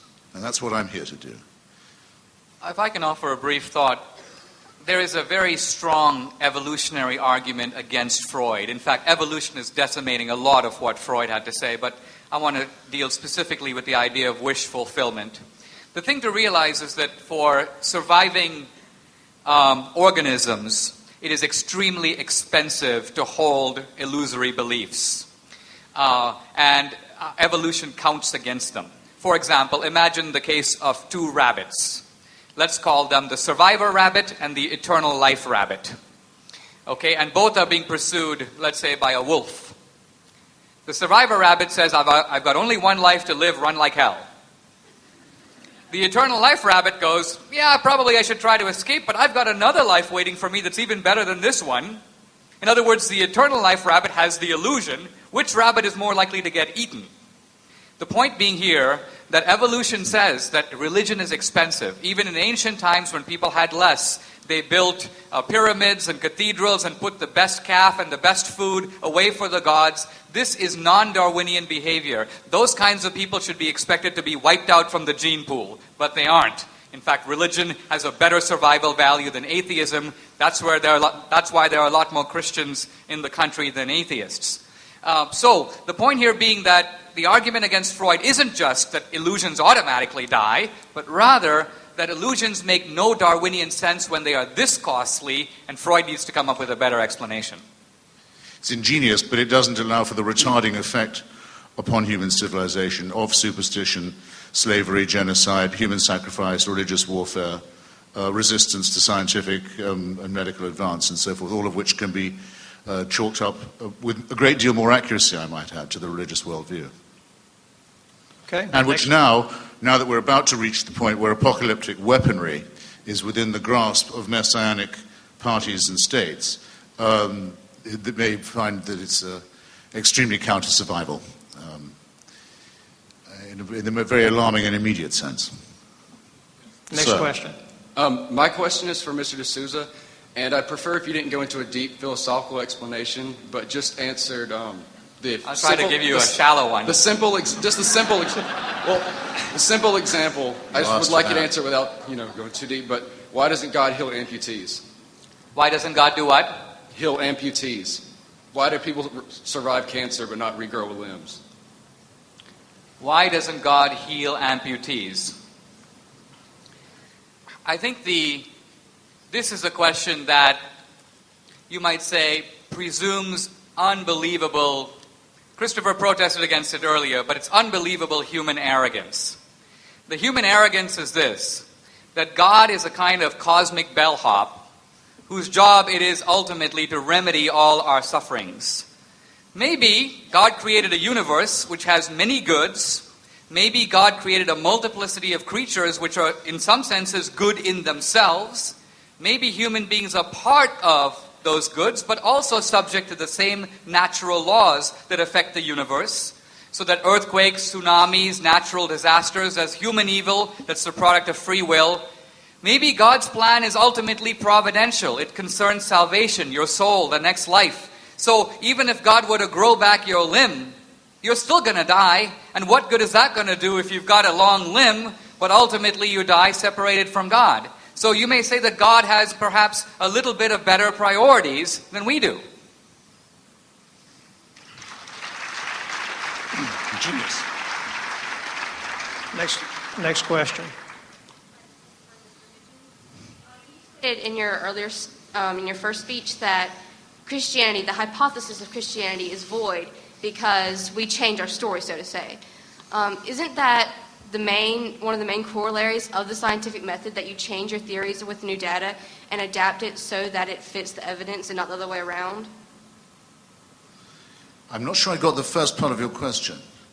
Yes, of course, that's the scientific method is to be always in doubt and to be always willing to test your own assumptions against new evidence. But that's completely different from the affirmation of faith. The affirmation of faith is a presupposition. I used to sit and listen to it being said, in order to believe, you must have faith in order to believe. There was nothing you could tell me in advance that if I could show it to you, would destroy your faith. It's evidence proof in that case. You couldn't have a bigger discrepancy between two ways of looking at the world than the religious and the scientific one. Let me support your point a little different way, though. I think what she's trying to say, and I would agree with her completely, is that we always talk about scientific progress. We judge science by its latest and most spectacular advances. We judge religion by, you may say, its oldest and crudest interpretations. And so we don't concede religion the chance to progress like science. I mean, I could attack science by saying, let's look at those early scientists who, when people got sick, would cut them open and start bleeding them to death. Let's look at the ridiculous theories of people like Thales, who lived in the 5th or 6th century before Christ, and that would be an indictment against science. You'd say, no, let's judge science by its best guy. Let's put up Einstein. But when it comes to religion, you don't concede the same progress, and it's quite possible that a religious principle, let's say the story of the Good Samaritan, the principle of help your neighbor, which is interpreted rather narrowly. In ancient Israel, it means that the Samaritan helped somebody outside his own tribe, but then through the centuries and through Christianity, this principle is universalized. So tomorrow, if there's a famine in Rwanda, that becomes my neighbor. very different than what the Jews would have said in the time of the Old Testament, but it's the taking of the religious principle and, in a sense, progressively developing it through time. Scientific progress, religious progress. No, but the people, I'm sorry, I know I'm trespassing on the audience's time, but the scientific method is precisely to say, let's look at Thales and let's look at alchemy and rubbish medicine, these other things, and gradually overcome them and transcend them and find further and better innovations. It's not to say they weren't trying to be scientific, they were. Your analogy just doesn't hold. Now, you'll remember his name, I've forgotten it for the second, but the physicist who first came up with the idea of the Big Bang was a Catholic, practicing Catholic at the University of Louvain in Belgium. Bernard Lemaitre. That's it. And he took his findings to the Pope of the time, Pope Leo, I think, who said, I think, Your Holiness, you should know about this. And Pope Leo took it in as well as he could. He said, it's very impressive stuff. He said, if you like, I'll make it an article of faith. I'll say that all Catholics have to believe this. Now do you see the difference between the scientific and the religious method? I think that's the best illustration that I know. Professor Lemaitre said, actually, no, Your Holiness, I don't think that would be quite the way to spread the word. But there you go. Okay, next question. Thank you both for being here. My question is for Mr. D'Souza. If you wanted to logically demonstrate the existence of God to an 11 or 12-year-old, how would you do that? The question is, how would you make the case to a 12-year-old that God exists? And this is a very pertinent question, since I have in my house a 14-year-old daughter. And so we all have to make this case to our children, particularly now that we live in secular culture. You can't just assume it. I think that one of the best ways to show a child is to point to morality. Because children have a very clear, undiluted, and you may say undistorted sense of right and wrong. See, when we're adults, we develop cunning rationalizations. Because we want to do something that runs against morality, we try to invert the principle. In other words, we become extremely and ingeniously Clintonian in a way that Christopher Hitchens would fully understand. We try a moral inversion in which the right becomes wrong, the wrong becomes... Children don't do that. There's, in the child, you may say this sort of... The innocence of the child is, in a sense, the clear recognition of the difference. And so in that sense, children hear within themselves the voice. Children are actually natural theists. You don't have to give them a proof because in some senses they understand, they recognize this voice within them that's not them. See, their voice is to go for the cookie jar. But there's this other voice, not them, that's saying not to. Now what is the source of that voice? You can't say it's Darwinian. It makes no sense. That voice requires some acknowledgement and some explanation. And I'm saying the transcendent hypothesis is a better explanation than any rival one. It certainly isn't morality that we've made up. We might make up whether we want to live according to it. But to say we make up the morality itself, give me a break. It's a good statement of the case by Dinesh that our morality is innate to us, though, and not given. Okay, next question. I'd first like to thank both of you guys for coming here. It's a pleasure. And my question is for Mr. Hitchens. Is there a difference between the greatest conceivable being, or the laws of nature, and a God, one that is not sentient? And if there is none, do you support the ontological argument? I assume you're familiar with that. I got the ontological last bit. Could you speak up a little? I'm sorry. Is there any difference between the greatest conceivable being in the ontological argument and a God that is not sentient, one that Mr. D'Souza would argue for? And if there is none, would you not support the ontological argument, which could in many cases prove the existence of God? The shortcoming of the ontological argument, tempting though it can be, is that it assumes we could conceive. Well, one of the shortcomings is assuming that we're able to conceive something than which nothing greater can be conceived. It would be difficult for us, I think, to be able to stretch our minds to that limit of conception and not award sentience, because that seems to me, though again, you're always hovering on the verge of tautology here, greatness to us is in some way indissoluble from consciousness or sentience. this would still leave us with the problem of where the being was that had created this greatest conceivable being. It still leads you to an infinite regression. If it was any good, it would have worked by now, the ontological argument. Okay. In the interest of time, we'll move in. I have a lot to say on this argument, and I do in my book, but I'm going to let it go because I'd like to take more questions. Okay, next question. This question is for Mr. De Souza, but after hearing you butcher evolutionary theory with your two bunny rabbit discussion, I wonder whether it'll fall on deaf ears, but could I ask your opinion of relatively recent cognitive discoveries of how religion is hijacking normal human behavior, normal cognitive processes like love and fear and the credulity of children, etc., etc. Do you look into that from a scientific perspective? Who are your sources? Pascal Boyer, Anderson Thompson, Heather Fisher. Yeah, I'm familiar with Boyer's work, so let me address that. First of all, I want to begin by saying it's very easy to make an accusation. You've butchered evolutionary theory. Clearly, if I had butchered it so obviously, you'd be able to say how. But all you could do is make the allegation and then skate on as if the allegation sustains itself. So I'll stick with the rabbits and move on to Pascal Boyer. You have grossly misstated Pascal Boyer's work in saying that it somehow demonstrates. I don't think he would say it demonstrates anything. It's ultimately an effort to look at the evolutionary roots of religion. And what this body of scholarship does is it argues that religion is hardwired to some degree in the human brain. Now, by the way, I want to point to an aspect of this research that you should be aware of, because this is research that actually shows correlations and proves absolutely nothing. It's a little bit... In fact, the research, in a sense, was available 100 years ago. Everybody knows that if you give someone a heavy blow to their head, they lose consciousness. And so the argument is that the brain must cause consciousness, because without a brain, no consciousness.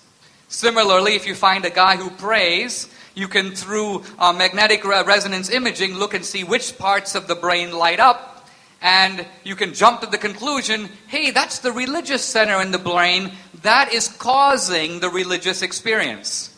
I want to point out that logically there are non sequiturs buried in all this. After all, if I see a bright light and something lights up in my brain, it doesn't mean that my brain reaction is causing the light.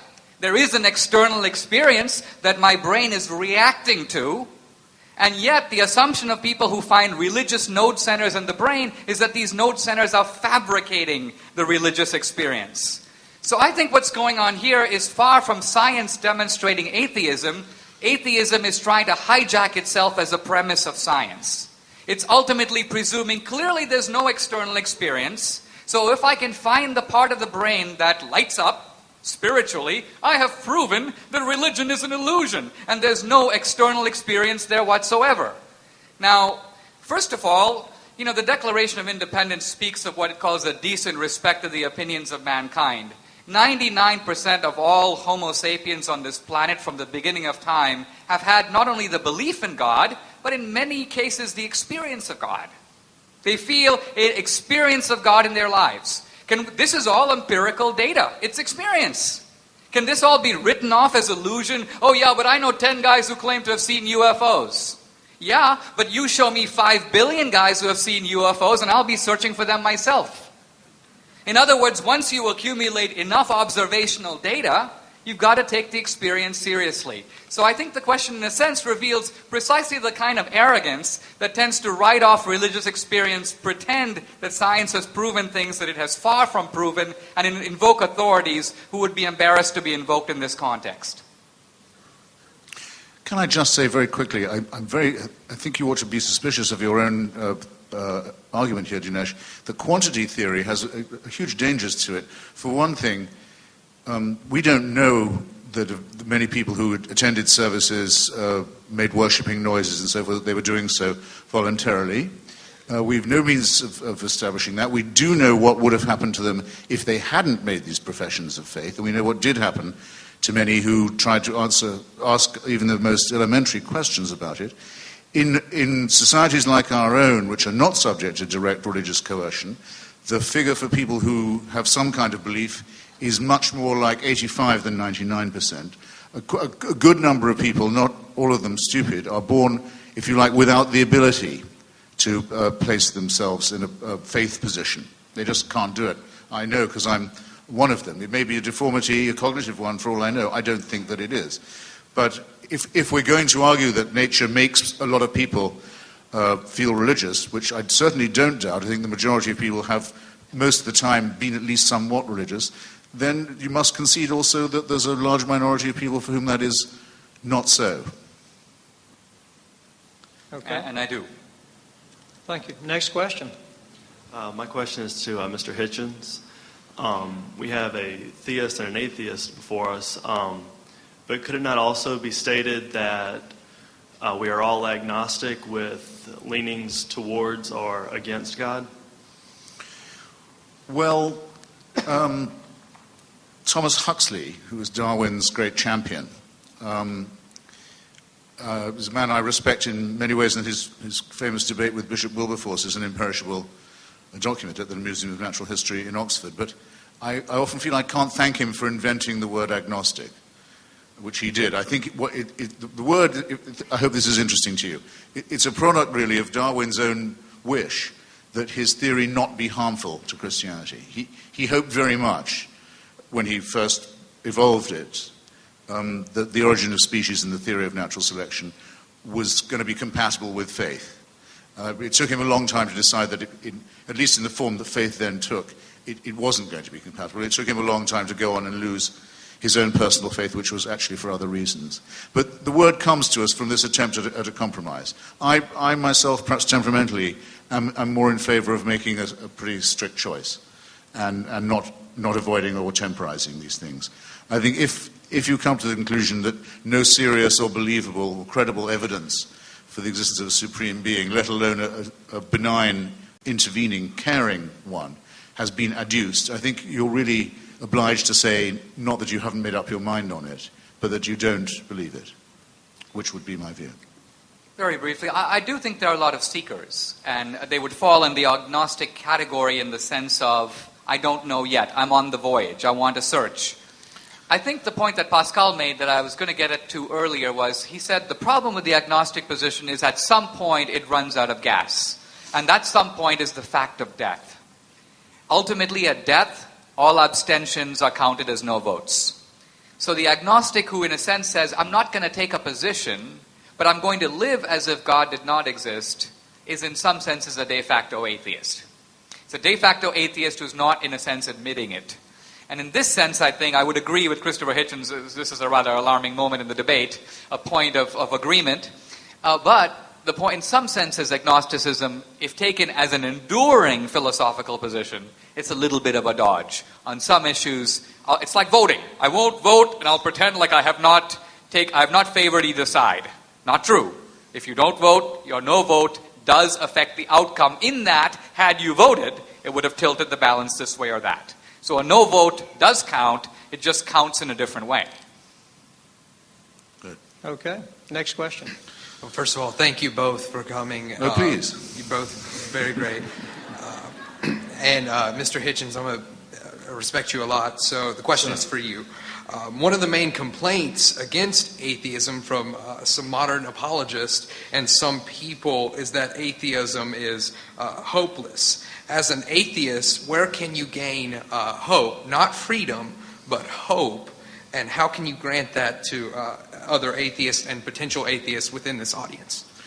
Well, it's the presumption that underlies that question, which I'm sometimes faced with in other ways, is that if you thought there was going to be a celestial dictator, that would give you something to hope for. I fail to see why that's the case. As I've given you my reasons, I think that would be a very bleak situation indeed. Just as, well, let me back up just a tiny second. I wouldn't say that atheism was a morally superior position, I wouldn't say it was a morally inferior one, certainly. But there's a tiny edge that it might possess, and it's this. We can't be accused of wishful thinking at all. We will accept conclusions that may be unwelcome to us. We don't say, well, I won't believe this because if I did, it would mean I'd have to be a pessimist. I mean, that would be absurd. It would be counter-intellectual. I'm not particularly delighted at the thought of my own biological annihilation, of my returning to atoms. It doesn't delight me. My conclusion is it's the overwhelmingly probable thing, that the likelihood that I'll be reassembled and we'll have this discussion again in some theme park is vanishingly small. And if you want to reintroduce the question of hope, no, I don't like the idea that at a certain point I'll be tapped on the shoulder and told, you have to leave the party now, and you can't come back. And not only that, it's going to go on without you. I don't particularly like that thought, but I think it will happen. On the other hand, if you replace it with the thought, the party's going to go on forever, and Daddy will be watching you at it all the time, and you can never leave, if you find hope in that, I wish you joy of it. I think, just very briefly, I think to accept unwelcome news makes sense if it is true, but doesn't by itself give one moral credit. Because you could be accepting the unwelcome news, not because it's true, but for all kinds of other reasons. You could be a masochist. You might, as Christopher himself insinuated, not want it to be true. Because if it is true, all kinds of consequences might follow. In other words, I have a chance of going to heaven, but I might end up in hell. I would rather believe there is no heaven and hell, so I can live my life exactly as I want. I don't have to follow all these commandments and codes and so on, and I can, in a sense, abolish moral accountability. I can get rid of moral judgment if I don't have a judge. This is wishful thinking of a different sort. It's wishful thinking that we will not be held accountable for our actions. So, there are two kinds of wishful thinking involved. The wishful thinking that says, I wish I'd make it to heaven, and the wishful thinking that says, I hope there isn't any heaven because I'm having too much fun down here. Okay, which side are we on? Who's next? Your question. All right, my question is for both. The atheist looks at the universe and says, look. Step up to the mic. The atheist looks at the universe and says, look, that proves there is no God. The Christian looks at the universe and says, look, that proves there is a God. Isn't the true question, do you believe?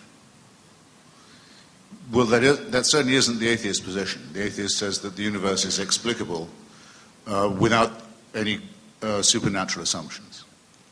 The universe gives you no reason to think, nor does anything else in nature give you any reason to think there's a supernatural dimension.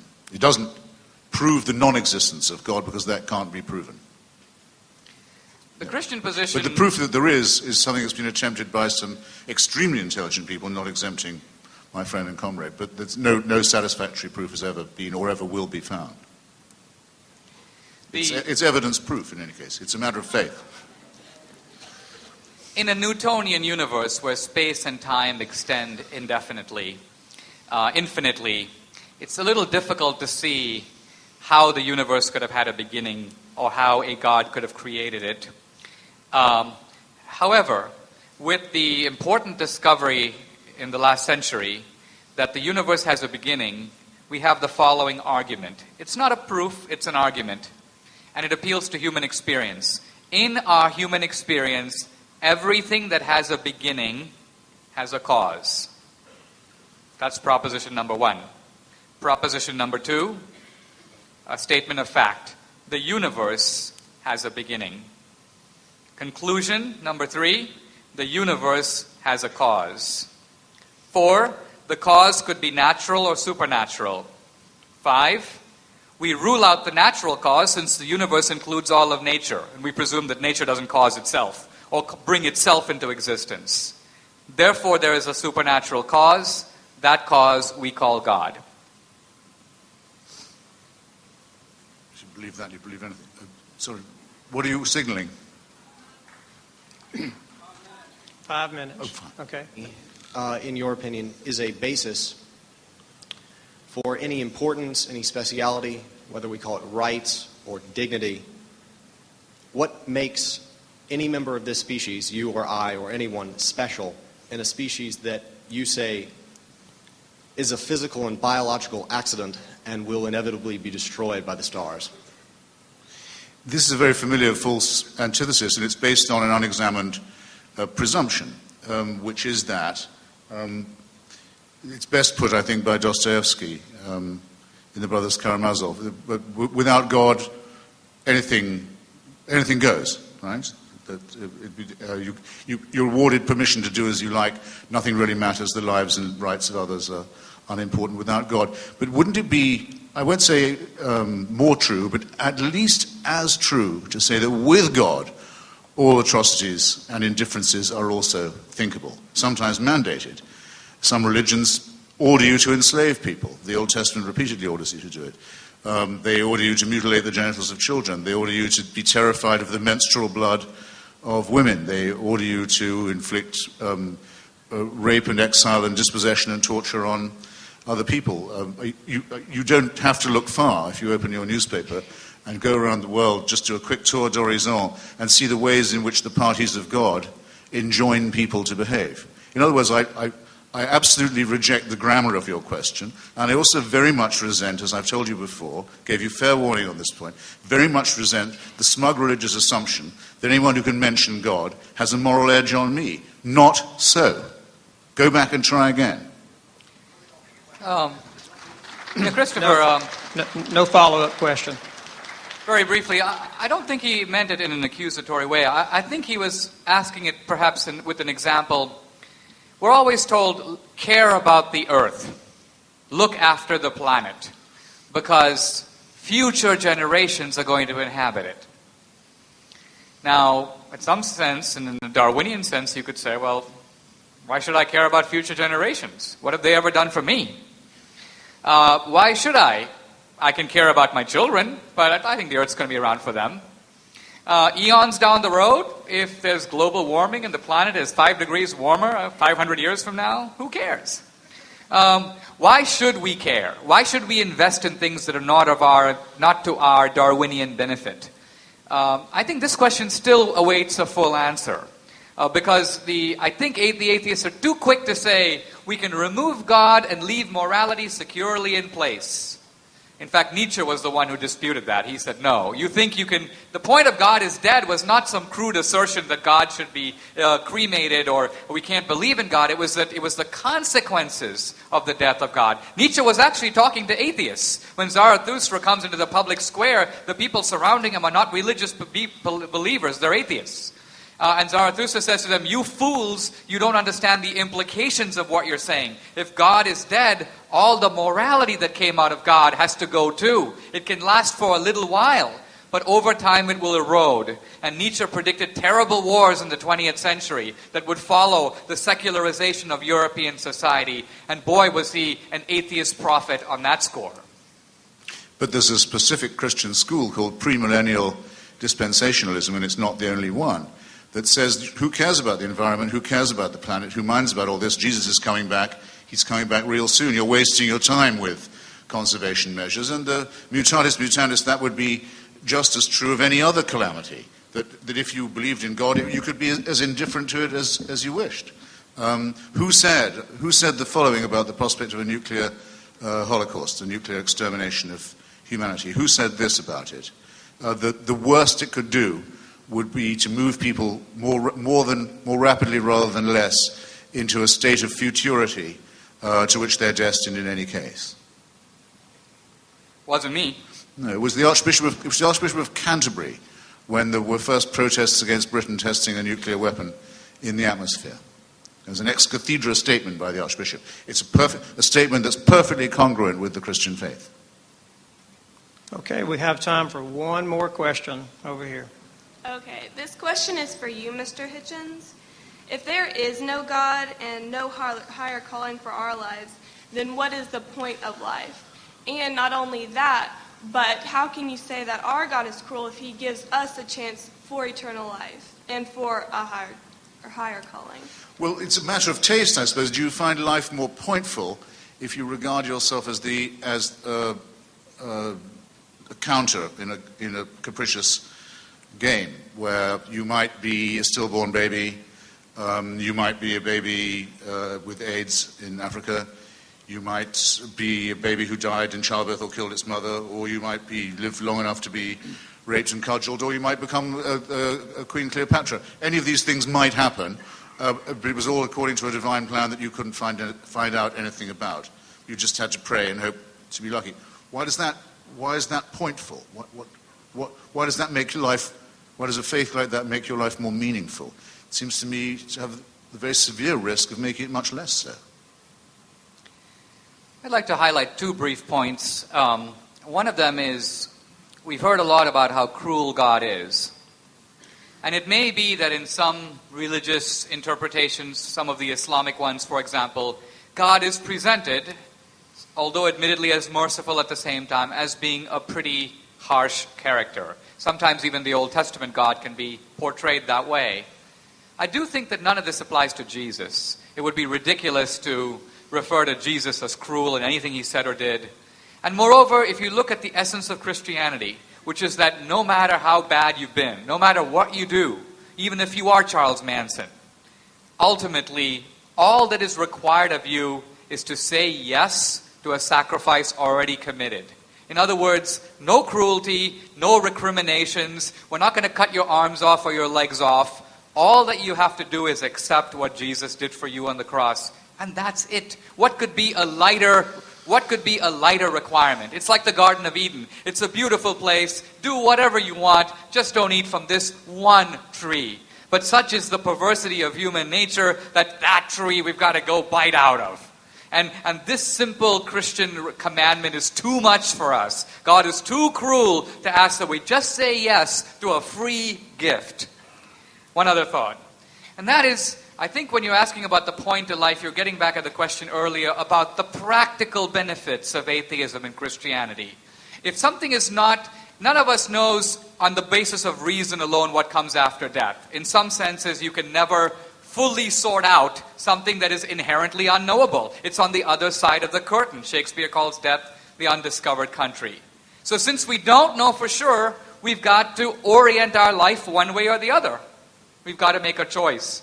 So in some senses, the question is, which solution benefits you more? Which gives you more practical payoff? Now, if I had a child who was, let's say, killed by cancer, and I go to an atheist and say, what do you got for me? The atheist was basically going to say, cancer cell 1, D'Souza family 0. There's no point to it, there's no meaning to it, there's no consolation I have to offer you. Ultimately, this is nature, get used to it. On the other hand, the Christian way is different. It at least offers me that there is a divine being superintending the universe. There might be some meaning or purpose in this, even if I don't know what it is. There's the possibility I might be reunited with my son or daughter in a future life. I may not believe all those things, but my point is if I do believe them, they're going to give me a very practical sense of benefit and hope. In that sense, Christianity delivers the goods in a way that atheism can't. Well, I sure don't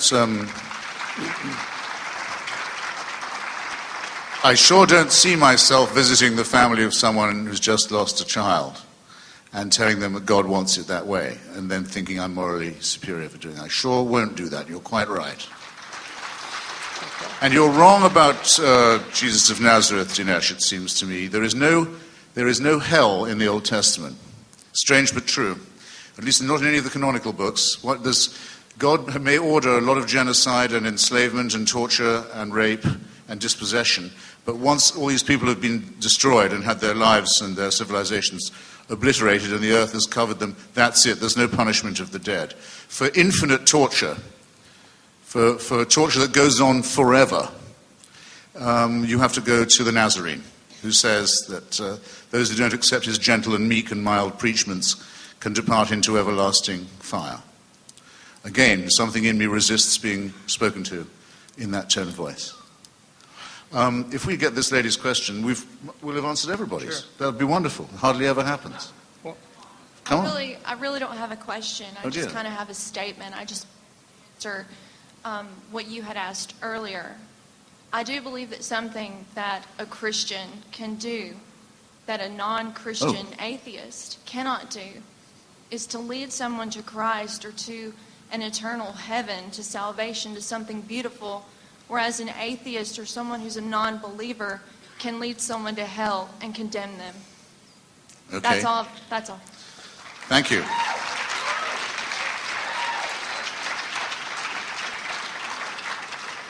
Comment, Mr. Hitchens. It doesn't quite respect the terms of the question, but I appreciate the thought anyway. Okay, thank you both. Especially the gentlemen. thought that I'm going to hell.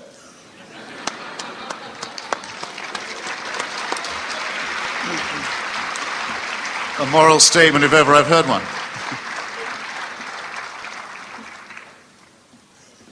Let's take this opportunity to thank both of these gentlemen for being here with us tonight.